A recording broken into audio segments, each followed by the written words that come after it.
Hello everyone, welcome to another episode Fixing My Discovery. If you're a regular viewer of my channel, you would have remembered a while ago I found the rear upright out of lower bushes were worn. If you're new to the channel, here's what I found. So here's the lower ball joint knuckle. I think this is the main worn one. So today I'm going to get in and fix that.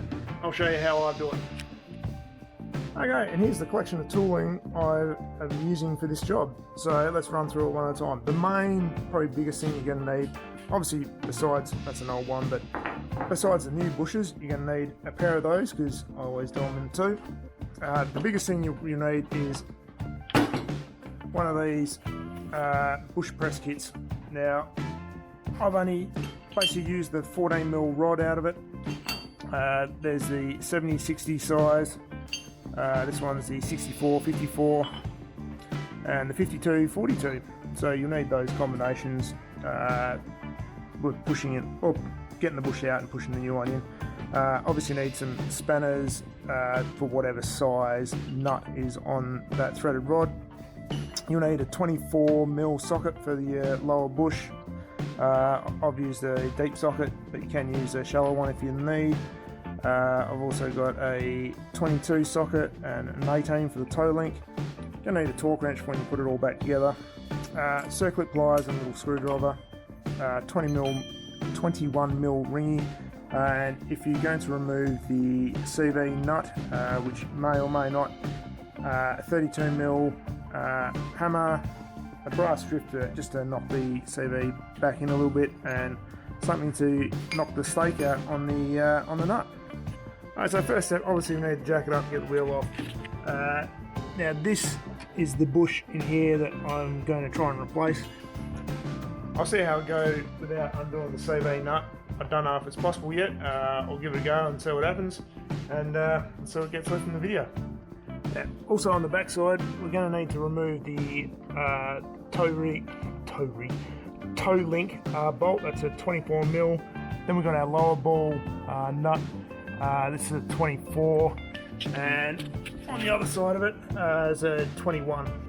So also worth noting, the top ball joint, or bush should I say, this is where your camber adjustment's at. So in theory, replacing this lower bush, you shouldn't need to get a realignment done, but in saying that, it really depends on how long ago your alignment was done, and whether that bush was stuffed when you got an alignment. I guess judge by your own tyre wear whether you're going to need alignment afterwards.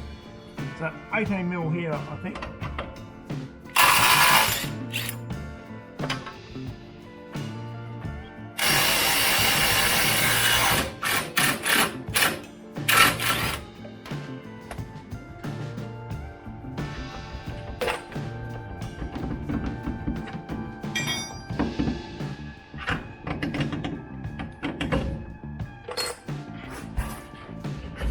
There we go.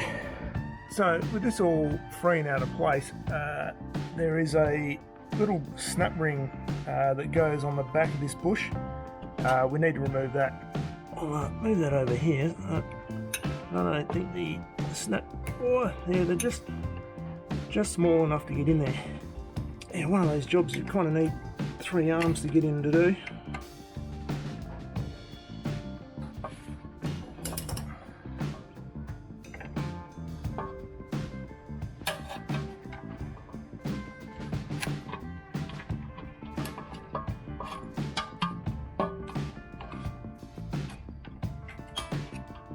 One snap ring out. We'll hang on to that because the new one doesn't have one.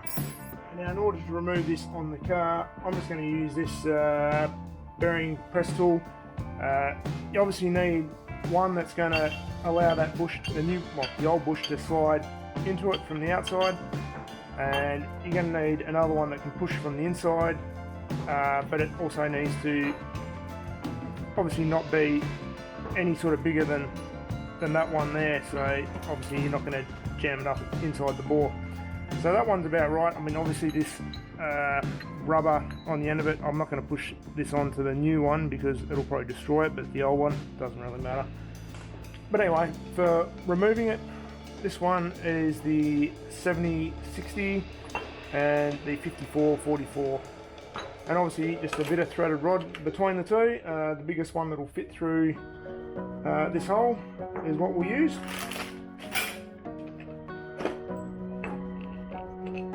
Which will be that one, the M14. So let's set this up and you can check back with me next second. Okay, so as you can see, I've set the bigger mandrel up on this side. There's a little slot on these so you can see the bush coming out. And on this side, here's the smaller one. I don't know whether you'll be able to see it, but obviously that rubber is going to be destroyed in the process of removing this with these, just due to the size. So let's start putting some weight on it and see how we go.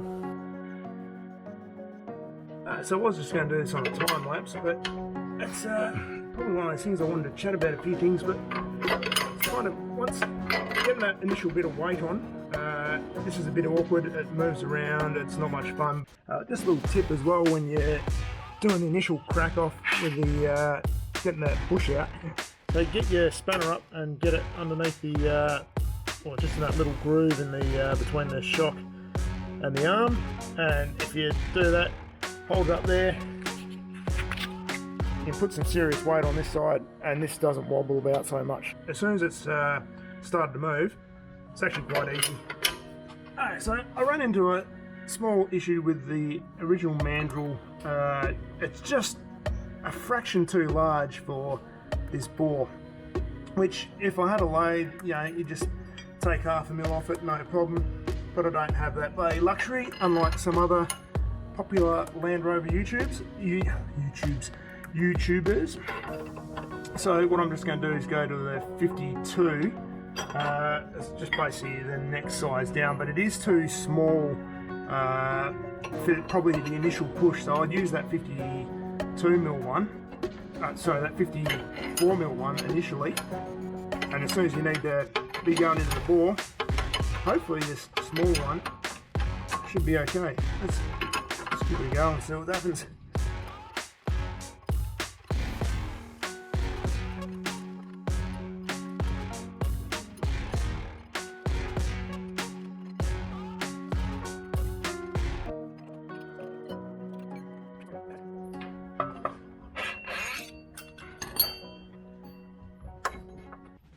There we go, one removed bush. Time to get a new one in. Okay, right, with the old bush out, we've set up for the new bush, so you can see it in place there. I'm using the 64-54, which is just enough to cover that lip.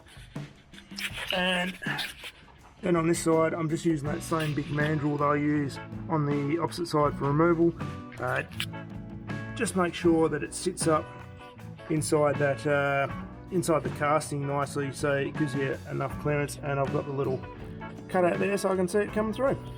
Alright, so now it should just be a simple matter of tightening this up until that bush is home again. Now obviously before you get to this point, just check out the actual bore in the casting, make sure there's no burrs, sharp edges, anything that's going to create a problem pushing this bush back in. And you can throw a little bit of anti-seize or oil on there just to assist. I'm not bothering, it's just going straight in as it is.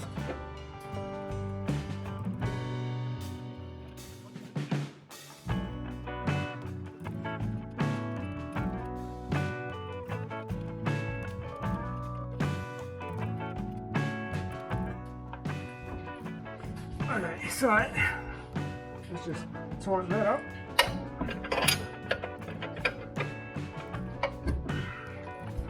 Looks pretty well home. So I'll undo it and see if we can get that circlip on.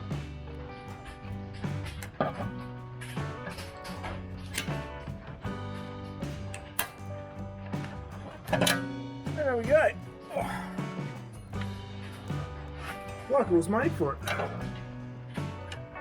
And we'll just make sure that's seated in correctly, which it is. It's not going to come out. Time to bolt everything back up. Hey guys, now when it comes to putting this back together, you may need to just get a jack under this lower control arm just to bring it up a little bit. Give yourself a little bit of extra room to work with. because this kind of... There we go. Alright.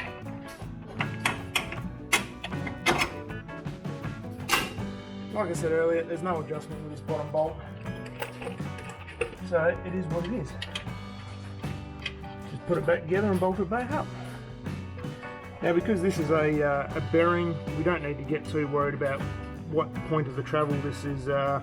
This is when we tighten it up because it will move around anyway. But in general, you know, it is kind of a good practice to have it at normal height when doing any other suspension bushes. As far as torque's concerned, the toe length is 175 Newton meters and the lower bush is 275, which is, you know, reasonably tight, but that matches the same as the rest of the suspension arm bushes, so you need to swing off a fair bit. You can see it's not a difficult job really. Like with that tool, I was expecting this to be probably a little bit more difficult to get out, but she comes out pretty easy. So yeah, hopefully this video has been of help to you.